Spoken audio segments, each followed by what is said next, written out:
1 मई 2023 एक plane 6 passengers और pilot के साथ टेक ऑफ करता है और टेक ऑफ करने के थोड़ी देर के बाद ये प्लेन क्रैश हो जाता है। ये कहानी है उन 4 बच्चों के करेज और डिटर्मिनेशन की जो अमेज़न के जंगलों में 40 दिन तक भटकते रहे।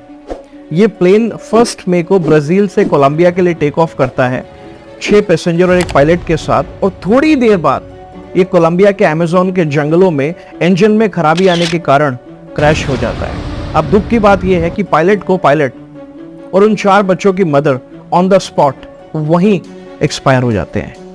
अब 4 बच्चे हैं उस घने जंगल में जिनकी उम्र 13 साल, 9 साल, 4 साल और 11 महीने हैं। ये बच्चे उस घने जंगल में बिल्कुल अकेले हैं। उनको पता नहीं है कौन उनको वहाँ से निकालेगा, कौन उनको खाना देगा, उनके माँ बाप कहाँ हैं, कुछ नहीं जानते। सोच के देखो वो मंजर कितना डरावना होगा। प्लेन जा रहा है, बच्चे माँ बाप के साथ हैं, अचानक से प्लेन क्रैश हो जाता है ऐसी जगह पे जहाँ पर सूरज की रोशनी तक आनी मुश्किल है। ऐसे जंगल जहाँ पर 4 बच्चे अकेले हैं, वहाँ पर समय समय पे रेन स्टॉर्म आता है, जंगली जानवरों का डर है, जहरीले सांप बहुत सारे हैं उस जंगल के अंदर। ऐसी जगह पे वो 4 बच्चे बिल्कुल अकेले हैं। सोच के देखो क्या मंजर होगा, क्या माइंडसेट होगा उन बच्चों का उस समय पर, जिस समय वो वहाँ बिल्कुल अकेले हैं, कोई नहीं है उनके साथ में। लेकिन मैंने आपको इस वीडियो के शुरुआत में बताया था कि ये कहानी उन 4 बच्चों के करेज और डिटर्मिनेशन की है। किस तरीके से उन बच्चों ने उन 40 दिनों तक अपने आप को सरवाइव किया, आगे इस वीडियो में जानते हैं। तो वो 4 बच्चे जो जंगल में बिल्कुल अकेले थे, उसमें जो सबसे बड़ी लड़की थी 13 साल की, वो अपने घर में जब उसके पेरेंट्स घर पे नहीं होते तो अपने सिबलिंग्स का ध्यान रखा करती थी। ये जो उसकी हैबिट थी ये उन छोटे सिबलिंग्स के लिए एक ब्लेसिंग के रूप में काम आई।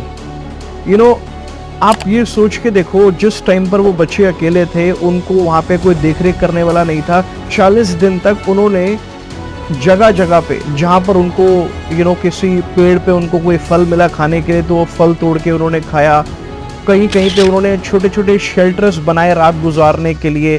अच्छा, वो अपने शेल्टर्स को बार बार चेंज करते रहते थे क्योंकि 40 दिन तक वहाँ रहे ना, एक जगह पे लंबे समय तक नहीं रह सकते थे क्योंकि वहाँ पे बार बार जानवर अटैक कर देते थे।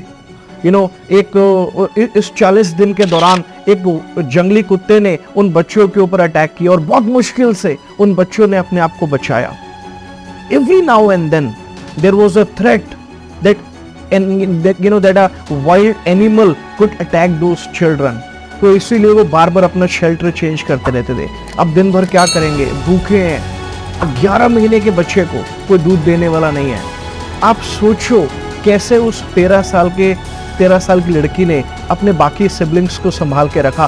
क्या माइंडसेट होगा उस समय उस 13 साल और 9 साल की बच्ची का जिन्होंने 4 साल और 11 महीने के बच्चे को संभाल के रखा। Just think for a moment.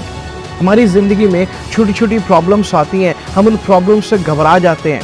हमें छोटे छोटे सेटबैक्स लाइफ में आते हैं, हम उससे घबरा जाते हैं और हथियार डाल देते हैं। इस बच्चों के करेज से, जिंदा रहने के डिटर्मिनेशन से हमें सीखना चाहिए कि लाइफ में जो चैलेंजेस आते हैं उनको कैसे फेस करना है।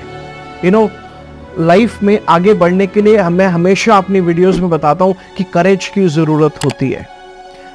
ये बच्चों के सर्वाइवल की जो स्टोरी है ये एग्जैक्टली उसी करेज का एक सिंबल है। तो 40 दिन तक जब ये बच्चे भटकते रहे, जब लोगों को पता चला कि ऐसे ऐसे प्लेन क्रैश हो गया है, तो उसके बाद उन्होंने एक बड़ा सर्च ऑपरेशन स्टार्ट किया। 100 से ज्यादा सोल्जर्स इस सर्च में निकल गए। स्नाइपर डॉग्स को सर्च में लगाया गया। वहाँ के जो लोकल्स थे उन्होंने भी वॉलंटियर किया बच्चों को ढूंढने के लिए। और 16 दिन के बाद 1 मई को प्लेन क्रैश हुआ। 16 मई को उन सोल्जर्स को वो प्लेन का मलबा मिला और वहां पर उन तीनों लोगों की डेड बॉडी मिली, उसकी मदर की, बच्चों की मदर की, को पायलट की और पायलट की। पायलट बेसिकली बच्चों के फादर थे। तो वहां उनको तीनों की डेड बॉडी मिली, लेकिन वहां उनको बच्चे नहीं मिले। लेकिन वहां कुछ ऐसी चीजें, उन बच्चों के फुटप्रिंट्स उनको मिले, तो उससे उन्होंने अंदाजा लगाया कि बच्चे कहां गए होंगे, क्योंकि बच्चे उस प्लेन से दूर हो गए थे, जंगलों में भटक गए थे, खो गए थे।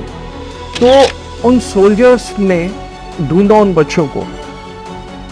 कैसे मिले वो बच्चे?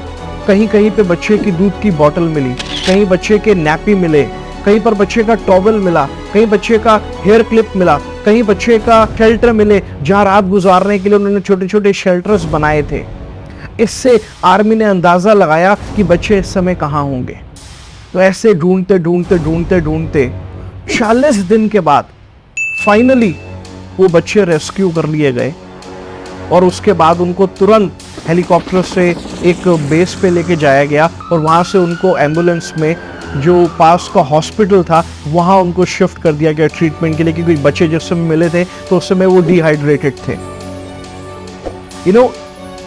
इसके लिए उन बच्चों के करेज की तो बात है, लेकिन वो आर्मी, वो लोकल्स जिन्होंने मदद की इस सर्च ऑपरेशन में उन बच्चों को ढूंढने के लिए, उन्होंने भी कमाल कर दिया। उन्होंने भी अपनी पूरी ताकत झोंक दी उन बच्चों को ढूंढने के लिए। उन बच्चों की करेज तो सिंबल बन गई हम सब लोगों के लिए। उनकी डिटर्मिनेशन तो एक सिंबल बन गई, एक एग्जाम्पल बन गया हम सब लोगों के लिए, कि आम आदमी की जिंदगी में जब छोटी छोटी कठिनाइयां आती हैं तो कैसे डर जाता है और हिम्मत हार के बैठ जाता है। आप सोचो इन बच्चों के माइंडसेट के बारे में कि 40 दिन तक कैसे इन्होंने उस घने जंगल में अपने आप को सरवाइव किया, कि इनके अंदर वो डिटर्मिनेशन थी सर्वाइवल की। ये बच्चे बच गए, और कहते ना जाको राखे साइयां मार सके ना कोई, ये बात बिल्कुल सच है। तो हमें इस कहानी से सीखना चाहिए कि मुश्किल से मुश्किल सिचुएशन में भी हमें पीछे नहीं हटना चाहिए, हमें उसके डट के मुकाबला करना चाहिए।